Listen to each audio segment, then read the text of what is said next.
proved by the scientific means. This creator must be God or Allah. Therefore, I think this is the time to say, La ilaha illallah. There is no God to worship except Allah.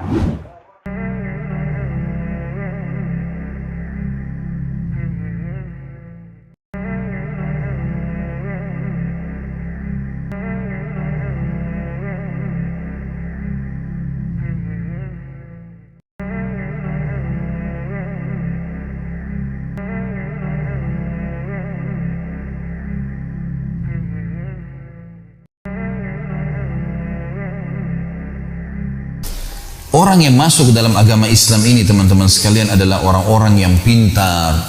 Ada orang bodoh masuk Islam, ada. Tapi kita melihat sisi yang lain, bahwasanya rata-rata yang masuk ke agama Islam ini orang-orang pintar. Dan kita punya fakta sejarah, sekali lagi, ini fakta, lapangan. Ini bukan dikarang-karang, bukti. Dan subhanallah, yang tinggalkan agama Islam ini rata-rata orang bodoh. Kalau sedikit saja dia punya iman, sedikit saja dia belajar Islam, tidak mau tinggalin agama Islam sampai mati. Walaupun tidak sholat, siap bela agama Islam. Tapi orang-orang non-muslim yang pintar-pintar masuk Islam. Saya sebutkan beberapa kisah. Yang pertama teman-teman sekalian, kisah seorang profesor spesialis kulit dari Muantai. Orang ini kisah sekitar mungkin 7 tahun yang lalu. Diangkat dalam media-media di internasional dan menghebohkan dunia kedokteran. Karena ini orang dituakan sekali dalam ilmu spesialis kulit. Dia setiap tahun teman-teman sekalian mengundang seluruh dokter-dokter spesialis kulit di dunia untuk datang, lalu dia menyampaikan penemuannya yang terakhir, seminar.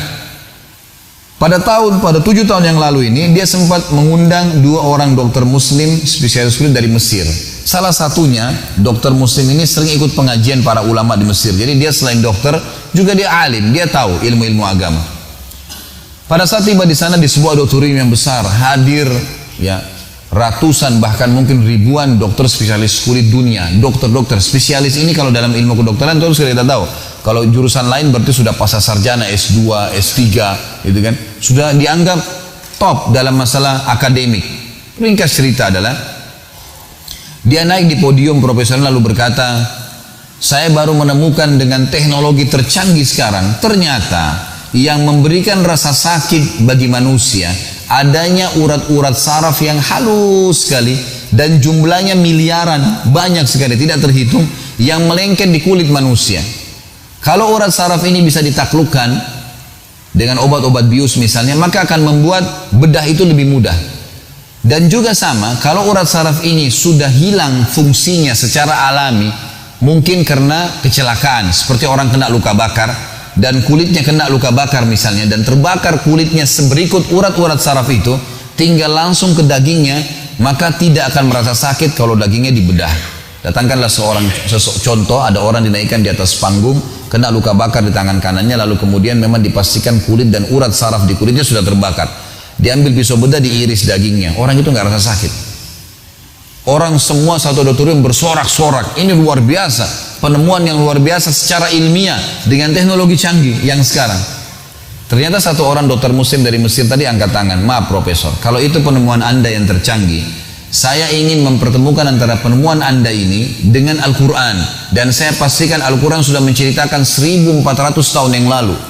Kaget dia, di depan orang semua hadir, ribuan orang, banyak yang hadir nih. Kata si profesornya, "Mana buktinya?" Dokter muslim ngambil Quran terjemahan bahasa Inggris, dibuka surah ya, An-Nisa ayat 56.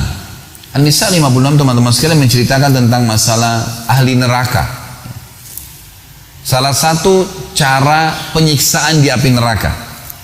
Bunyinya a'udzubillahi minasyaitonirrajim, di antara potongan ayatnya, "Kullama nadijat juluduhum badalnahum juludan ghairan liyadzuqul adzab." Setiap kali penghuni neraka kulit mereka sudah terbakar, kata Allah, kami ganti dengan kulit yang baru agar mereka merasakan rasa sakit yang baru.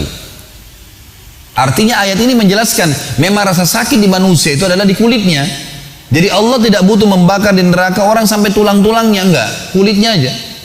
Jadi begitu sudah terbakar kulitnya sudah selesai, diganti kulit yang baru. Jadi ayat ini betul-betul menjelaskan penemuan si profesor tadi. Sambil profesor tersebut baca terjemahan bahasa Inggris, netesin air mata. Dan di atas podiumnya dia mengatakan, teman-teman sekalian, tuntun saya ke agama Anda karena ini bukan buatan manusia. Gak mungkin, ini penemuan tercanggih dan berbulan-bulan diadakan penelitian untuk mengetahui proses tersebut. Tapi Al-Quran sudah menceritakannya, teman-teman. Akhirnya dia syahadat di depan para ilmuwan. Contoh yang lain, seorang arsitek dari Jerman menceritakan kenapa dia masuk Islam. Subhanallah, ada ribuan kisah begini. Ini bukan satu dua kisah, ribuan. Seorang arsitek dari Jerman terkenal sekali, dia suka sekali menjual gambarnya ke Eropa dan laku. Lakunya itu teman-teman karena dia menggabungkan antara literatur klasik dan literatur modern. Termasuk literatur klasiknya dia yang dia anggap literatur kuno adalah Al-Quran. Dia suka buka Al-Quran, tapi dia agama Nasrani.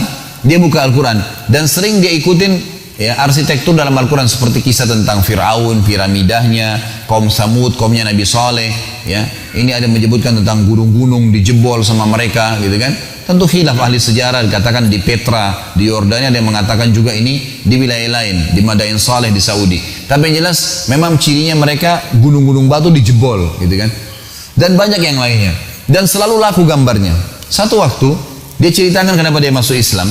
Dia bilang, saya penasaran, ingin cari tahu dalam Al-Quran ada arsitektur lain nggak? Ada gambaran lain nggak selain yang dulu-dulu nih, umat-umat dulu nih? Dia tidak sengaja buka dengan hikmah Allah, dia buka ayat tentang surga. Dan dia penasaran dengan kalimat arsitektur surga, kalau digambarkan selalu ada kalimat tajri min tahtil anhar, mengalir di bawahnya sungai. Selalu ada kalimat itu. Apa nih rahasianya? Kenapa ada kalimat tajri misalnya di bawahnya mengalir sungai? Apa kelebihannya sungai itu? Sementara surga ini adalah tempat yang sangat dijanjikan bagi orang-orang yang patuh, gitu kan? Ini tempat yang sudah tidak lagi tandingannya, gitu. Apa kelebihannya? Dia terus berpikir sampai muncul ide. Dia punya tanah kosong, kemudian dibangun sama dia. Tanah itu tidak terlalu besar, sekitar 300-400 meter. Dibangunlah, gitu. Dia bangun semua rumah ini mirip dengan rumahnya dia. Ya, rumahnya dia bagus gitu. Cuma bedanya adalah di lantai saja. Rumah baru ini lantainya diganti jadi kaca. Di bawah kaca itu dibuat lagi ada saluran air yang mengalir, gitu kan? Sehingga orang kalau masuk di rumah itu nganggap dirinya akan injak air karena jernihnya kaca itu, gitu kan? Seperti itulah. Selesai bangun rumah 6 bulan, dia belum sempat tinggal, dia pergi ke beberapa negara Eropa 2 bulan. Di negara Eropa keliling jual-jual gambarnya, tawarin ke perusahaan-perusahaan. Setelah 2 bulan dia bilang, saya balik. Tiba di bandara, saya tidak ke rumah saya, tapi saya ke rumah baru itu. Dan ini sebab dia masuk Islam. Saya datang ke rumah baru itu, lalu saya nyalakan semua panel listriknya, lampunya nyala segala. Kemudian saya duduk di sofa saya, termasuk ada panel listrik yang menjalankan air di bawah lantai itu. Dia bilang, kemudian saya duduk di sofa. Begitu saya duduk kurang dari 5 menit, semua penat saya 2 bulan hilang. Hilang semua, gak ada penat. Saya penasaran, kira-kira apa penyebabnya nih? Belum minum, belum makan, belum istirahat, cuma duduk saja. Saya lihat gambar wallpaper yang ada di tembok saya sama dengan wallpaper rumahnya. Lampu mewah-mewah tapi sudah ada di rumahnya. Semua diperhatikan satu-satu sampai dia matikan lampu-lampunya. Terakhir tersisa panel listrik air. Mati semua lampu, tinggal panel air itu. Lalu kemudian dia duduk. Dia bilang, begitu saya duduk dan saya coba ya menikmatin keadaan, saya temukan ternyata ini rahasianya. Yang membuat penat saya hilang dalam 5 menit setelah capek 2 bulan adalah mendengar gemericik suara air. Dan ini rahasia kenapa surga di bawahnya mengalir sungai. Dikatakan mengalir sungainya, airnya didengar. Maka karena itu teman-teman sekalian, dia datang ke Islamic community di Jerman, masuk Islam. Gara-gara itu. Keajaiban bagi dia yang luar biasa. Padahal kita orang Islam tiap hari baca mungkin ayat ini tidak tersentuh, biasa saja. Everything that has been recorded in the Quran 40 years ago must be truth. That can be proved by the scientific means. Since the Prophet Muhammad could neither read nor write, Muhammad must be a messenger who relayed this truth, which was revealed to him as an enlightenment by the one who is knowledgeable Creator. This Creator must be God or Allah.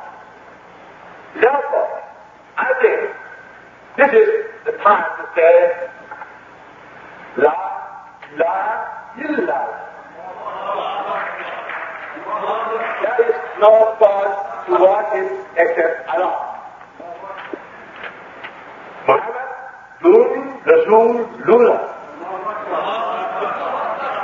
Muhammad is the center of